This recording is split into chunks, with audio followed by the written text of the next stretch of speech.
Avant d'aller de l'avant, je tiens à remercier la boutique L'Imaginaire qui a rendu cette vidéo possible. Vous pouvez aller simplement sur leur site web. Vous pouvez regarder dans la description en bas pour tous les détails.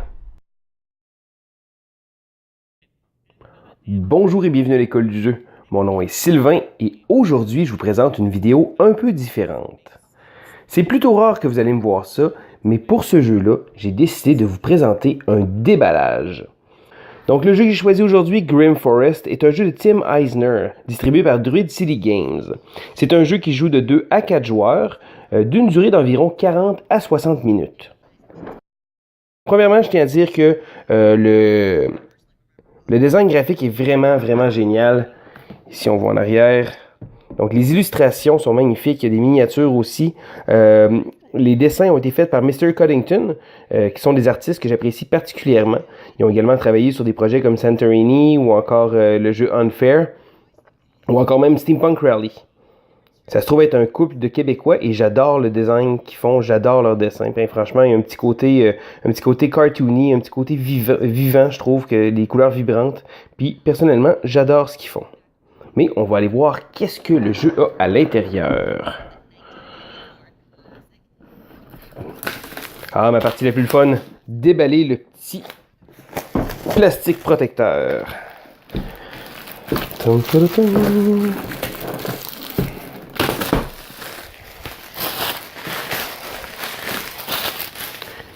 Et on regarde à l'intérieur. Donc ici, un jeu de Tim Eisner avec le art de Mr. Cuddington. Donc ici, un beau petit livre de règles.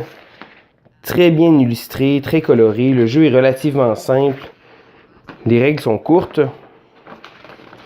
Donc ici, un paquet de beaux exemples. Et une petite table à la fin pour expliquer les cartes de Fable et les cartes de Friends qu'on va avoir. Donc, tout bien expliqué.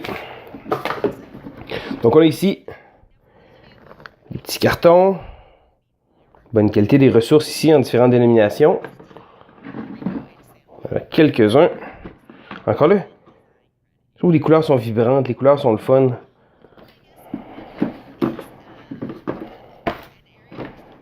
C'est vraiment les plateaux de chacun des joueurs. J'aime vraiment le détail qu'ils ont placé sur toutes les petites illustrations ici. Ça fait vraiment un beau petit clin d'œil avec toutes les fables de Grimm. Et voici l'intérieur. On se croirait presque dans Mechs vs Minions. Donc, je tiens à dire que le jeu a vraiment mis le paquet. Regardez ça. Des petits inserts pour chacun. Des petites boîtes comme ça. Wow. Wow, c'est vraiment impressionnant. Je fais pas souvent des déballages, mais quand j'en fais, ça vaut la peine. Et voilà comme ça. Donc, on a les cartes. Ici encore là. On voit pas trop bien à travers les belles illustrations. Le petit chaperon rouge ici. On va mettre les cartes de côté. Donc, le plastique à l'intérieur, c'est vraiment de bonne qualité. Les grosses miniatures ici aussi, on va regarder. Bon. Décidément, ils ont vraiment mis le paquet pour... ne serait-ce que les figurines comme ça, c'est le troll sous le pont. Les loups ici comme ça. Waouh.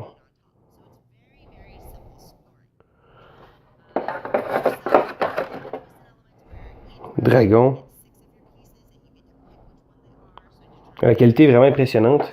Et juste de voir là, ici, là, on remarque ici que ça a été fait par Game Trays. Game Trays a un bon pedigree en termes de petits inserts qu'ils font. Là. Et ici, on va voir à l'intérieur, il y a des petites parties de maison. Donc les petites maisons ici vont être en 3 morceaux.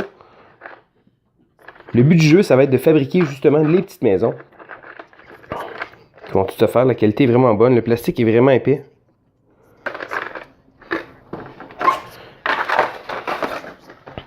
Et ici, on a d'autres morceaux de maison. C'est vraiment impressionnant de voir le souci du détail. Ici, le marqueur de premier joueur qui se trouve être un petit livre d'histoire. Ouais, c'est vraiment impressionnant. Et les petites figurines ici. Les petits cochons qu'on va être. Sans rentrer dans les détails, en fait, le jeu, ce qu'on va faire, c'est que ça va être le premier joueur qui va essayer de construire 3 maisons. Donc, on va pouvoir construire des maisons de bois, de briques et de paille. Donc, le premier joueur à en construire 3 va gagner la partie. Mais, pour ce faire, il va falloir récolter des ressources. Puis le but, ça va être un peu d'aller mettre des bâtons dans les roues des autres joueurs pour pouvoir justement aller chercher les bonnes ressources au bon moment. Puis il y a des cartes qu'on va jouer. Donc, on va avoir des cartes d'amis qu'on va pouvoir jouer ou encore jouer sur les autres pour leur faire enlever leur ami. Il y a également des cartes de fables qui vont servir à donner des pouvoirs spéciaux, à pouvoir empêcher les joueurs d'aller chercher certaines ressources. On va regarder ici.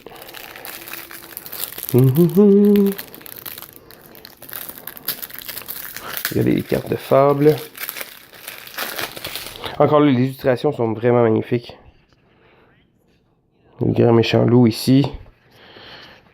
Donc c'est vraiment le fun de voir justement le côté fantastique. Donc sans nécessairement aller dans celui de Disney, là. Mais toutes les histoires de Grimm.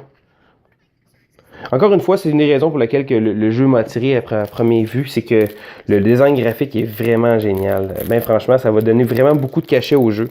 Le jeu doit être quand même assez chaotique. Mais le fait que justement il y ait un design graphique comme ça fait en sorte que ça passe beaucoup mieux. Voilà, encore là, on va faire le tour de l'autre carte. Ici, Blanche-Neige. Petit bonhomme en pain d'épices. Alors, décidément, là, je pense même que ma fille va probablement trouver les illustrations plutôt magnifiques. Et tant qu'à faire le tour, on va enlever ici.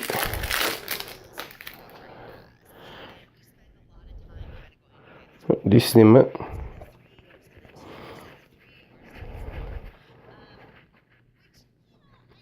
La qualité des cartes est bonne aussi.